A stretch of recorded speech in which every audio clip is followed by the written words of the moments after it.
From Kansas State University, this is Agriculture Today. I'm Jeff Wickman.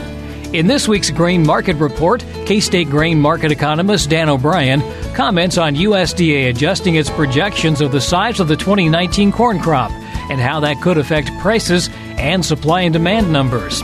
Also, the 2019 National Walnut Council Meeting, featuring educational field tours and sessions from nationally recognized experts, begins on Sunday just north of Topeka. K-State forester Bob Atchison has a preview of that four-day event. Also, today's agricultural news, including this week's wheat scoop, and K-State climatologist Mary Knapp has this week's agricultural weather outlook. It's all just ahead on Agriculture Today over the K-State Radio Network.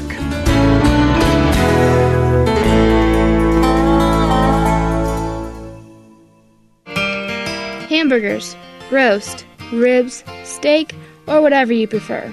Beef, it's what's for dinner. Kansas cattle farmers produce 7.5 million head of cattle per year.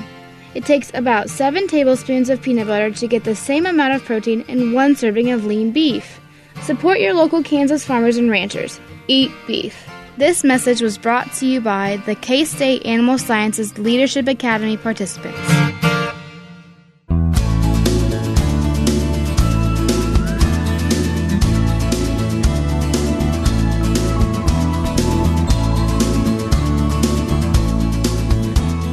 This is Agriculture Today.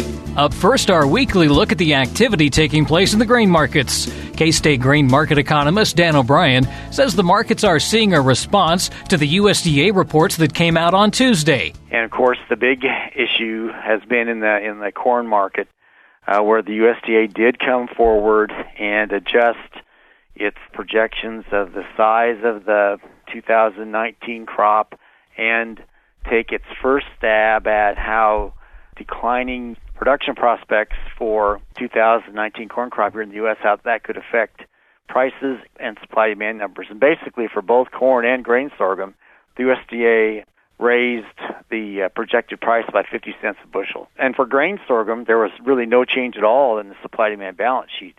But for corn, there was. And really what we've seen the projection now for ending stocks for this 1920 marketing year, again, that starts September 1, 2019, ends August 31st, 2020, dropped in 1 month from the May to the June reports from about 2.3 billion bushels carry out down to 1.675 or about 1.7. Stocks to use dropped sharply as well. So the USDA made some change in its projected planted acres. It dropped them 3 million acres, and that's being kind relative to what some of the other calculations that a person sees out there. But and give our own calculations, we could very well be seeing more like instead of a 3 million acre reduction down to 89.8. We're not within 10 million acres of getting USDA's initial projection of 92. So not impossible at all to see that number come down quite a bit more. The USDA also came in, and what was probably, it wasn't so much a surprise that they lowered acres, probably a question of why didn't they do it more, but they lowered the yield from a projection of 175, 176 thereabout, now down to 166. And what they're thinking is, with the late planted acreage and shorter season, that will have some impact on the yields that we'll see across the country. And there's been a lot of replanting, even in areas we've been able to get into, get high water, those factors that come into play. So really, whereas we had a 14.4 billion bushel corn crop in 2018, the USDA is now projecting a 13.7 billion bushel corn crop. And if you take as much of a hand-wringing, overcautious view as I do in looking at what those prospects are, there would be no surprise to see at say 167 bushels per acre for U.S. yield and 10 million acres short instead of this first shot 3 million acre number that USDA came in at. Instead of a 13.7, you could take a billion bushels off of that pretty readily and be at 12.7 or 12.2 or 12.5 or thereabouts. So what we have here is really, as USDA goes, probably as much as you could likely expect to see, given that their mode is not to try to upset things. You know, they're going to be cautious in any changes. And to go from May to June without any crop field surveys other than maybe satellite info perhaps to look at, here they've dropped their projection quite a bit. And, really for the sake of U.S. corn usage industries, we need a sizable crop to not have a lot of disruptions in ethanol and livestock feeding and exports and all of that. But there's a lot of worry that 13.7 billion bushel number could be high, considerably high relative to where we finally end up at as a 2019 corn crop. Are we potentially looking at then some historically low numbers for corn? I guess the way I'd frame it, Jeff, is to given where we've been since the drought of 2012, when we haven't had any short crops, yields for the most time around 175, 176, whatever, and really no shortage of acres, and prices really running pretty low, closer to $3 than to $4 in most cases. Well, here we're looking at a situation where, instead of having an ending stocks figure near or over 2 billion bushels, we're hoping we stay above 1.5 billion bushels, and there's risk that we could be closer to 1 to 1.25 billion bushels. And the 380 price we see now is a good, solid response. But again, if things do tighten up even more, we would see, no doubt, a higher price than that heading off into that new crop marketing year. So we're looking at higher prices, but not as much to sell. Well, and you know what? Economics works, I guess. Whatever shortage of supply we have, we would have to see prices rise to ration that usage to make sure that we don't, quote, run out at the end. I guess I would add in that what we see in corn has an impact on other feed grains and also on wheat. And the first feed grain in Kansas we look to would be grain sorghum. And the USDA made no changes in their projection for grain sorghum supply-demand. No change in acreage, no change in yield, no change in use, except they raised the price 50 cents. So that's kind of a signal that there are probably changes in those numbers to come. And really the thing that you wonder about is whether we'll see, because of late plantings of corn, so the possibility of switching to grain sorghum and having a full crop insurance coverage, if we'll see more acreage of sorghum. We're working on some analysis that I'll get out as soon as we can here, looking at not just this 5.1 million acre projection for U.S. grain sorghum planted acres for this year, but if you add 250,000, if you add up to 1 million acres, how would that allow grain sorghum to help cover the feed, ethanol, and export demand needs that we may be short on coming out of the corn market this year? So that's something to look at. The other carryover impact that the USDA signaled that they're concerned about would be in the wheat market. And for the wheat supply-demand balance sheet, not a lot of change really in very much, except that the USDA raised their projection of wheat feeding up to 140, for this current market year we're in now, the 2019-21 for wheat, that started June 1st, raised it 50 million bushels from 90 up to 140. And in our most, strenuous years of wheat feeding, when we've done the most of that, we've seen 200 to 300 million bushels. So really, I would think that the more we find out whether we're short on corn availability to meet its demands, the more likelihood, especially here in Kansas where we have some wheat in storage, there's more possibility of that wheat finding its way into livestock feeding rations. And it's not because people want to go through the challenges of shifting rations around, but they may be forced to just because of what would happen in the feed grain market in terms of prices. So it's really something to watch, I think. What do we need to see weather-wise in order to help the corn crops and other crops? Warm weather and sunshine. Really, I think we'll be watching for crop development. Right now, with the moisture that we have for the crops that are up, for corn in particular, we have pretty good crop ratings. Really, the next issue to look at, and we're seeing this week some analysis raising the red flag of caution that, these wet conditions that we've had may also have affected or be affecting the soybean crop as well. And maybe we don't see that so much here in Kansas in most areas, except in those fields that are most soggy. But again, back in the 3I states, parts of Iowa, but especially Illinois, Indiana, off into Ohio, and to the northern states from there, such terribly wet conditions in a number of fields that even soybeans are being pushed back a little bit. So we'll see. So far, when you look at price response and line up corn, hard red winter wheat, and soybean futures, you see by far the most response proportionally in corn, having jumped from a low down near 340 in early May up to about 435, 438 thereabouts, and that's kind of where it's hanging out last day or so, about 430 on Wednesday this week. So the high of where the July 2019 corn futures contract had been was to get up to about 445, and that was back last summer 2018, and coming out of May, latter part of May. So we got up to about 438, and whether it's right or fair or economical or not, the markets pay attention to what previous history is. So got up to about 438, have come down off of that. There are more issues to be watching for. Then it goes to 435, looks around, and asks the question, well, do we go here or not? And then we'll see where the market goes. And if things are tough in terms of the production side, you may not have any choice but to have to go there. When you get there, though, you start rationing usage all that much more. And just say to finish up here, when you look at wheat futures, the July 2019 Kansas hard red winter wheat contract had got up to just under $5 within the last 2-3 weeks. It fell back down to about 440, closed on Wednesday about 462 and 3/4, kind of groping around, just to figure out the direction of where it's going. And I would say also for soybeans, again, early May, first half of May got down to about 790 for a day or so, jumped up in kind of a real choppy, jumpy manner, up to just below $9, closed on Wednesday at 878. So again, there sits soybeans. And if we do, over the next several weeks, see perpetuated problems in getting that crop established as well, then the next area of focus or the commodity focus could be in the bean side. And I guess we'll just have to wait and see. That's K-State grain market economist Dan O'Brien. You can find his full market outlook and analysis online at agmanager.info. Agriculture Today continues in a moment. This is the K-State Radio Network.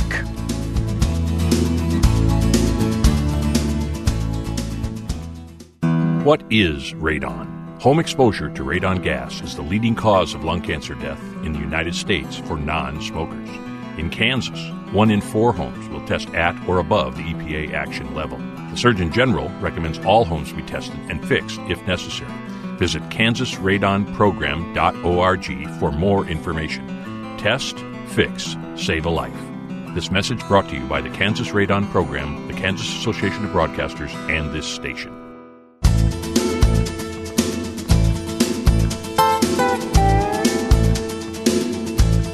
Welcome back, and thanks for joining us on Agriculture Today. The 2019 National Walnut Council Meeting begins on Sunday and continues through Wednesday at the Prairie Band Casino and Resort just north of Topeka. The theme for the 4-day event is Walnuts in Indian Country and features educational field tours of woodland management on the Kickapoo tribal lands, along with indoor sessions from nationally recognized experts in natural resource management. Here to provide an overview of the National Walnut Council meeting is K-State forester Bob Atchison. Bob, this is a 4-day event, so a lot of opportunity to cover a lot of material. But first, let's start by just talking about some of the sponsors. And one of those, first off, is the National Walnut Council. What's that? Right. It's a nonprofit. It's been around for quite a while. It's a national organization that brings together a very eclectic group of people. We have scientists, we have industry, forest industry. Walnut is one of the most commercially valuable species we have in the United States. So that attracts that component. We also have landowners that are growing walnut on their property. We have foresters, wildlife biologists, and all the different natural resource professionals that are involved with the management of woodlands and forests. So it's a great bunch of people, a very interesting bunch of people, and provides kind of a network and a platform that you don't always see together. So it's a great place to come and learn from both the people that are applying the information as well as the scientists and the professionals that are doing the research that helps us do the work that we need to do. The Kansas Forestry Association, also a sponsor, and what's their role? Right, another nonprofit, our local nonprofit, and the Kansas Forestry Association is a great bunch of people that is made up primarily of Kansas landowners, with some timber industry people involved in some government agencies. It is an umbrella organization for the different landowner woodland forestry groups we have in Kansas. So the American Tree Farm System, the Kansas Tree Farm Program, which certifies landowners that do a great job managing their woodlands, they fall under the umbrella of the Kansas Forestry Association. And the way the Walnut Council works, it has state affiliates, chapters. So we have the Walnut Council chapter falls under the Forestry Association too. And it's a group that does a lot of education, helps us at the Kansas Forest Service with a lot of our field days, and gives us a lot of direction about how we do our programming and the services that we provide to the people of the state. And then the Kansas Forest Service, safe to say that maybe you guys are kind of the boots on the ground? We are. We're the boots on the ground. We have foresters spread throughout the state. We provide direct service to the people of Kansas. We can go to a landowner's property and walk that property with them, give them advice on what to do with their woodlands. We can follow up with some professional plans. We can hook them up with USDA conservation programs, which often provide a financial component to help get the work done. You mentioned that this is a valuable wood species. How prevalent is it in Kansas, and should it be more prevalent? Yeah, so walnut is the species, the timber species in Kansas that really drives the industry that we have here.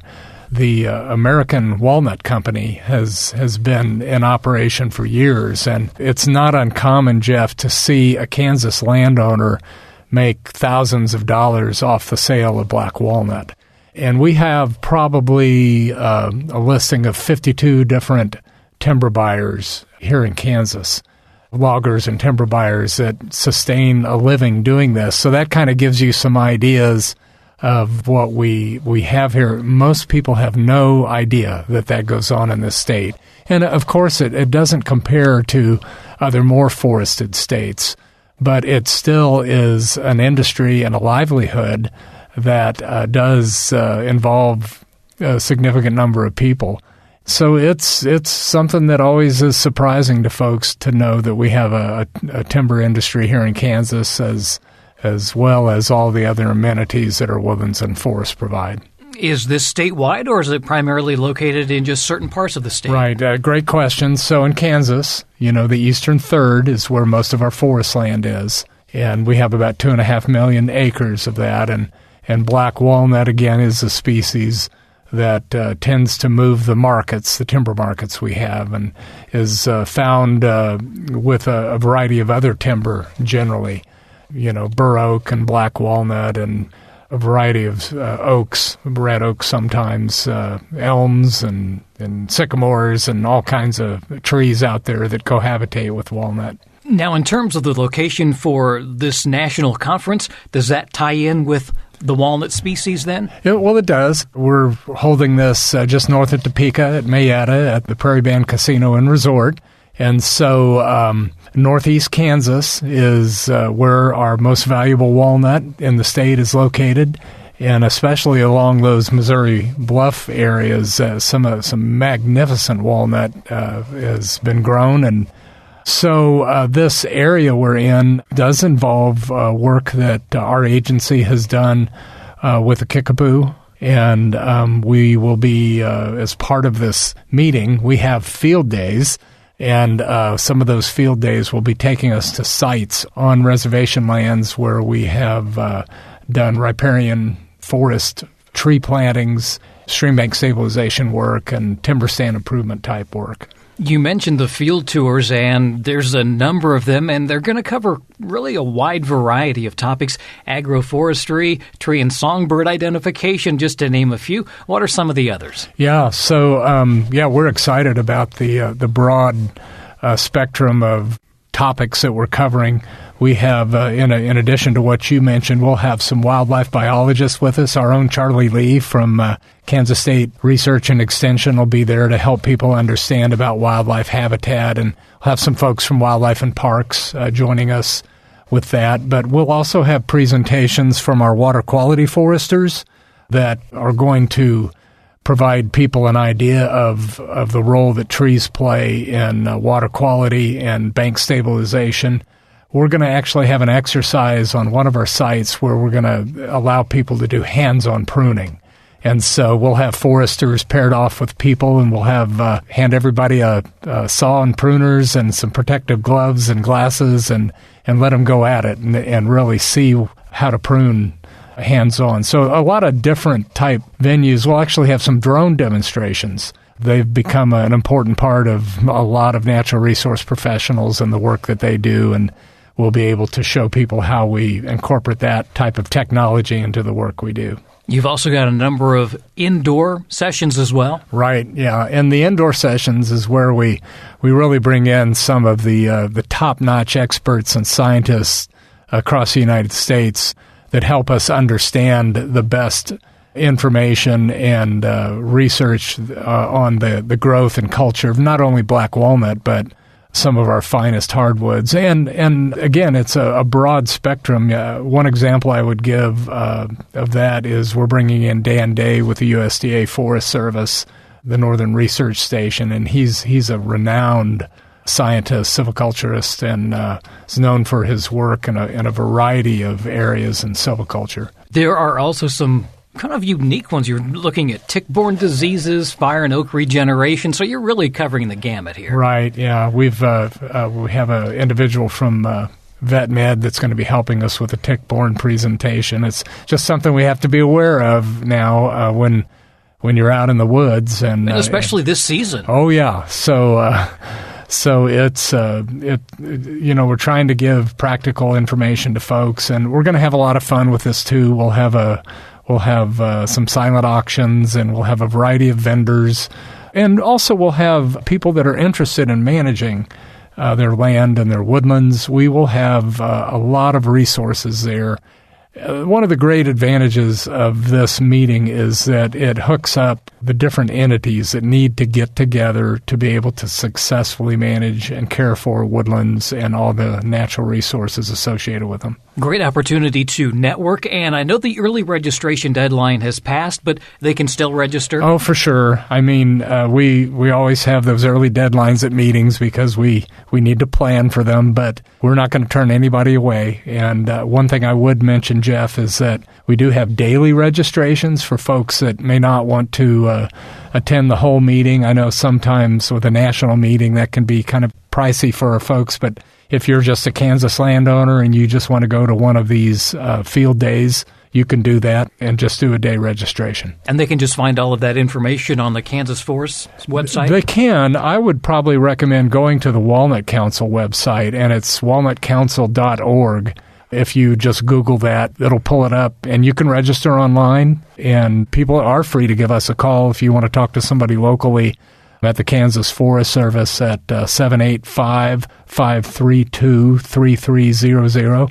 We'd be glad to visit with you about it. And you will find information on our website, too, but I think just going directly to that national site, that's where you could do registration online. That's K-State Forester Bob Atchison with an overview of the National Walnut Council Meeting, which begins on Sunday and runs through Wednesday just north of Topeka. Again, for more information, visit walnutcouncil.org. Agriculture Today continues in a moment. This is the K-State Radio Network. Have you ever thought about where your food comes from? If you're thinking the grocery store, think again. Facts show that the American farmer feeds more than 129 people. They are continually increasing and improving their operations.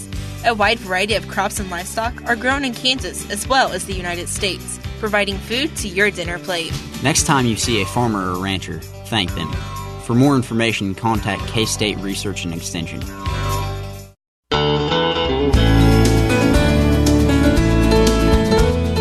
Welcome back, and thanks for joining us on Agriculture Today over the K-State Radio Network. I'm Jeff Wickman.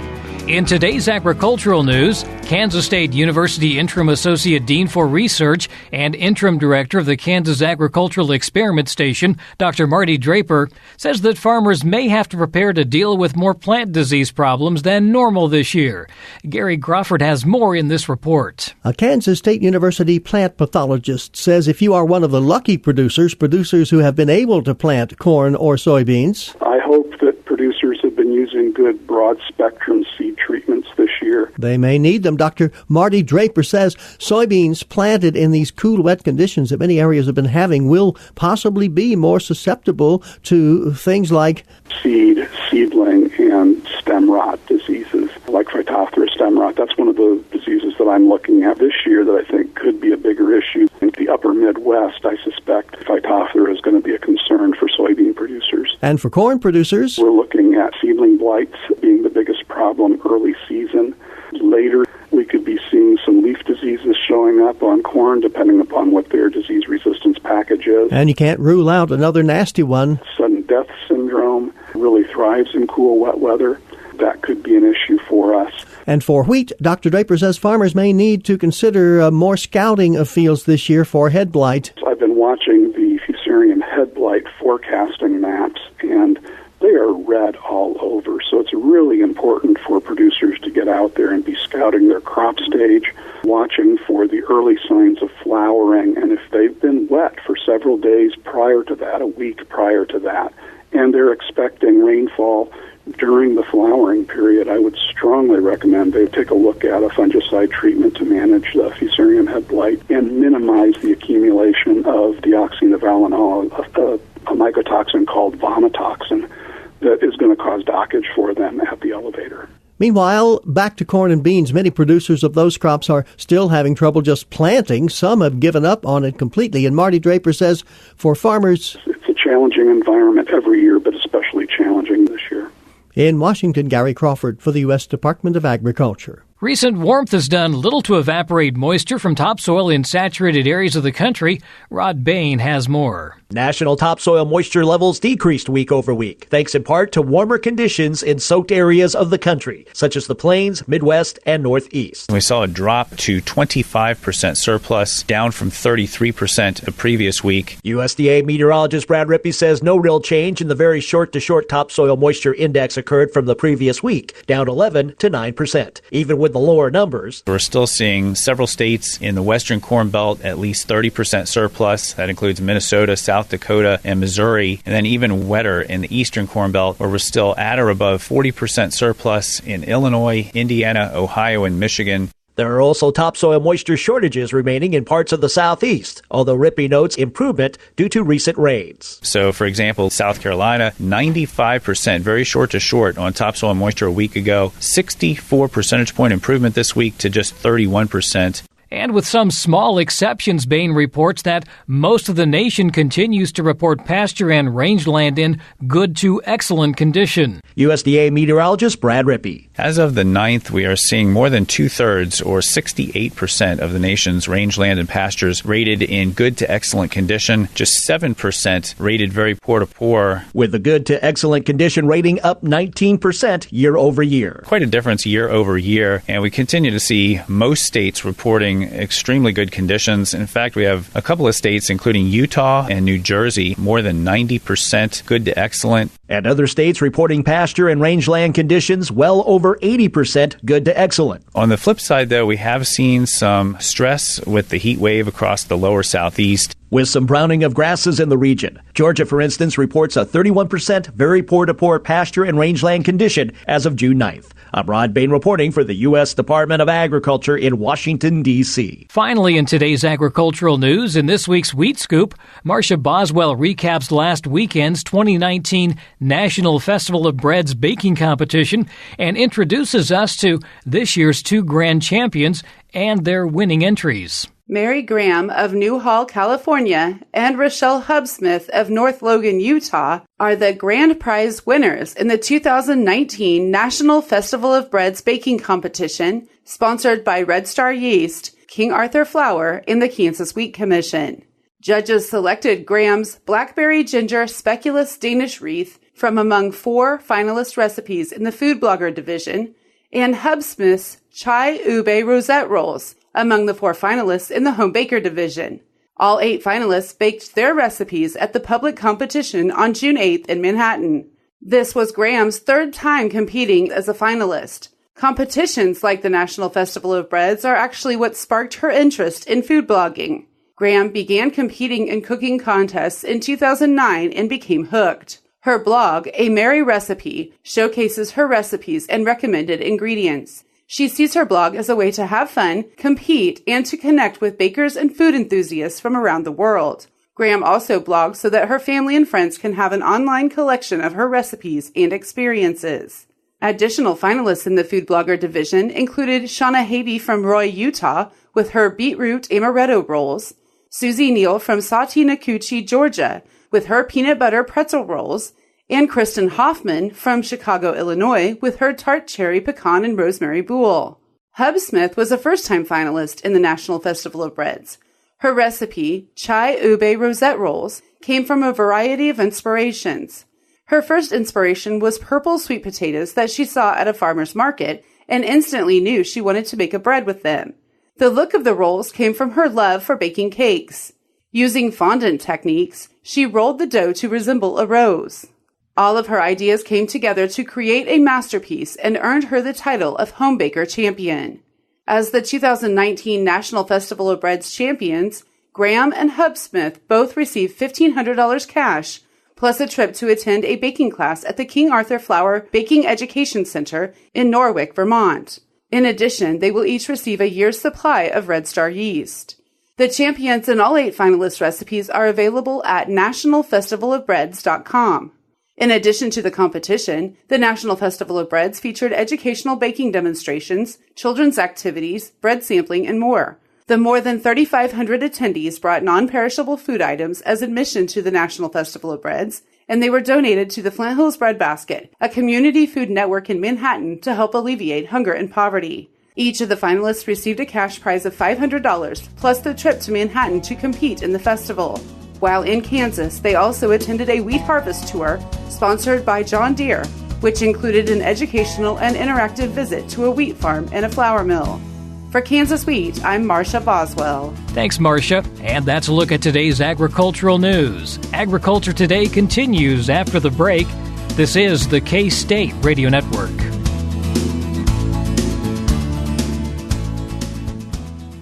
Agriculture and food systems are the main drivers of the Kansas economy, but must be improved in order to feed the world's growing population. How are we going to do so? Reduce food loss, find ways to preserve grasslands, and help families stretch their dollars. Global food systems is one of the 5 grand challenges K-State Research and Extension is addressing. To learn more, visit www.ksre.ksu.edu.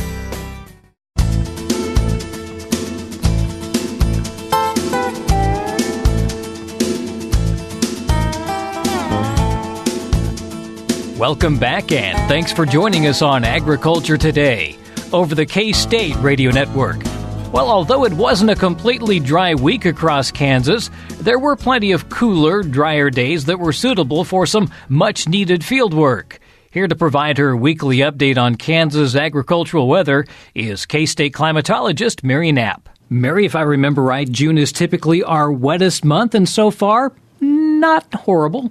No, for the week ending on the 11th, we are running about 89% of normal for the state. Not everybody has seen the same amount. The eastern divisions have been more on the dry side. Southeast is the driest, and it's only about 48% of normal. There aren't many complaints coming in with this dry week. It's given producers a chance to get out into the field, finish some of the planting, and also get some of the haying done. The western divisions fared a little bit better with the moisture, and they have a little bit more capacity, if you will, to hold that, so not quite the issues that similar amounts in the east would have been. South Central, Southeast, Cowley County was the area that really got hammered. They had a number of stations reporting 3 or more inches of rain. They did not need that, so that's an ongoing issue for them. Where do we stand overall? I'm assuming that we're way up in terms of rainfall for the year. Oh, yeah. For the year, we're still carrying quite a surplus. Problem that we're going to be facing is that surplus is going to have less impact as we move into the growing season. The root systems we've already discussed multiple times are not as well developed. They're not going to be able to follow that moisture down as rapidly as they might otherwise. So it won't take a very long dry period to start creating some moisture stress on the crops. That'll be particularly noticeable in the corn. The beans are just beginning to come up, have a better chance of actually getting a root system developed. And, of course, they're just starting the sorghum planting. But corn in particular will be vulnerable. We're certainly behind in terms of our growing season, and that may come into play a little bit with Mother Nature as well then? Right. The cooler temperatures that we've seen through June, actually, have slowed development. Wheat is about a week to 2 weeks behind its normal schedule. Corn in a similar pattern. We're not gaining ground really quickly given the cool weather we've had this week. Not as big of an issue in the wheat. That just gives a longer span to fill that head. Corn, we'd really like to have some development on that, but again, not a particular problem yet. So again, what we're looking for is some dry weather with maybe some rain mixed in like it normally would in June. Right. We would really like to have maybe 2 or 3 storms a week, enough of a window that hay could get completed, that planting could be completed, but not an extended dry period that would stress the already stressed crops. Well, let's just ask then, what's it look like for the next 6 to 10 days? Well, the outlook is for cooler than normal temperatures for the first part, and then moving into a closer to normal temperature pattern. On the moisture side, both the 6 to 10 and the 8 to 14 favor a slight chance for wetter than normal conditions.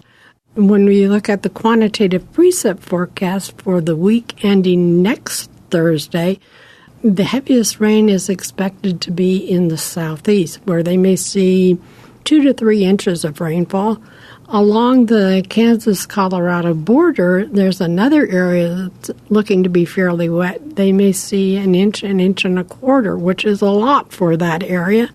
The area that's likely to be drier is the north central, and that they're looking at maybe a half an inch to 3/4 of an inch.